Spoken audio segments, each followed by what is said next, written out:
Today, I'm talking to anyone who loves to travel, but who also lives with a chronic health condition. So maybe it's asthma, maybe it's an autoimmune disorder. It could be chronic pain, fatigue, migraines, or anything else that doesn't always show up on the outside. And maybe you've wondered, can I still travel like I used to? Am I doing too much? Am I going to slow down? Is travel still worth it for me? If you've thought any of that, then this video is for you. Because I want you to know right away, you're not being weak or dramatic or too much. And you're not disqualified from having a beautiful experience when you travel. But first, I'm Cassandra from Passport and Soul. And at Passport and Soul, we help midlife BIPOC travelers travel soulfully and with ease. Now, before I go any further, I need to let you know I'm not a doctor, and this is not medical advice in any way, shape, or form.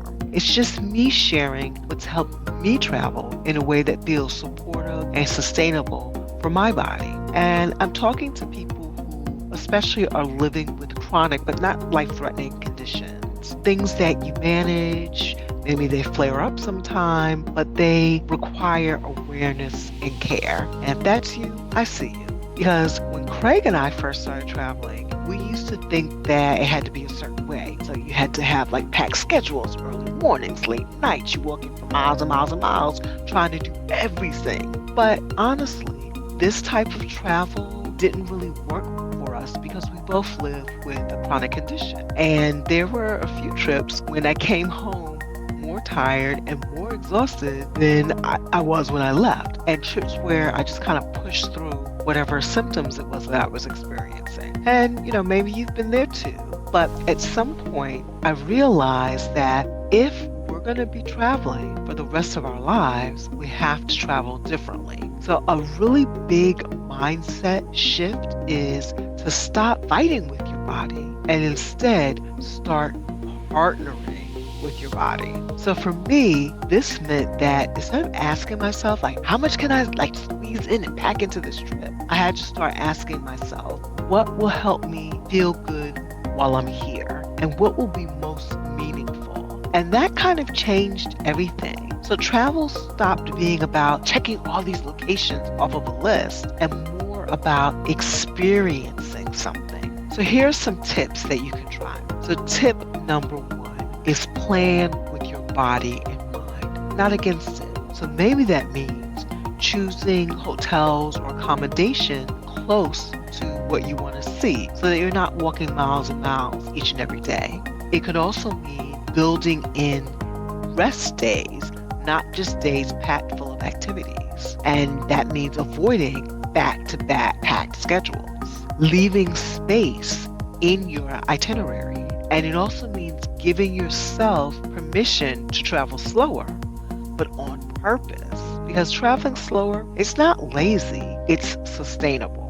Tip number 2 is create for yourself a travel care kit. And this, of course, is going to look different for everyone, but your travel care kit can include things like your medications or supplements, heating pads, compression socks, inhalers, pain relief tools, comfort items, anything that is going to work for your body. So you don't pack just in case, you pack because you know yourself and you know what you're going to need. Tip number 3 is honor your energy. And this is a lesson that took me a long time to learn. You have to honor the energy that you do have, not the kind that you wish that you had. So some days you might wake up and you're like, oh, I'm ready, let's go.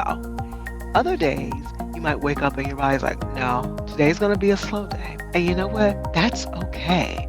Listen to your body because you're allowed to go back to the hotel early, take a nap, skip an activity, go to a cafe instead of sightseeing.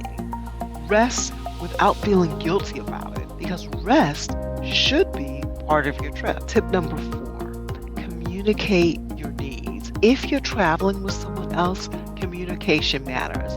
Now, you don't have to over-explain everything, but it can help you to say things to them like, I might need a break, I might have to move a little slower, I'll let you know if I need some rest. And if you have the right travel partner, they're going to understand. But if it's someone that makes you feel bad about caring for your health, then they're not the right travel partner. Tip number 5, you need to redefine for yourself what successful travel means. A successful trip is not doing everything, seeing everything, posting everything. A successful trip is actually being present and feeling nourished, mind, body, and soul, feeling respected and feeling at peace. Even if you only did one activity that day, that's fine. It counts.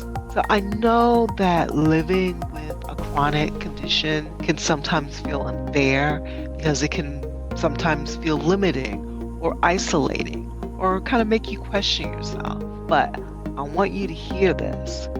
You are allowed to have a beautiful life. You're allowed to explore the world. And you're allowed to enjoy your travel, but do it in your own way. Whatever pace it is that you travel at, it's valid. Whatever your needs are, those are valid. Your version of having an adventure, it's valid. If you're watching this and you're thinking, I've never really heard anyone talk about this before, well, I just want to let you know, you're not alone. And I hope that you feel comfortable. Because I'd really love for you to share in the comments, what is the one thing that helps you travel with your health in mind? And you never know, it might be a tip that helps someone else. If you enjoyed this video, please don't forget to like it, subscribe to Passport and Soul, and share it with someone else who needs to hear this message. And if you want more content about slow, soulful, sustainable travel, especially for midlife travelers and travelers of color, then you're in the right place. Until next time, travel slow, travel well, and travel with soul.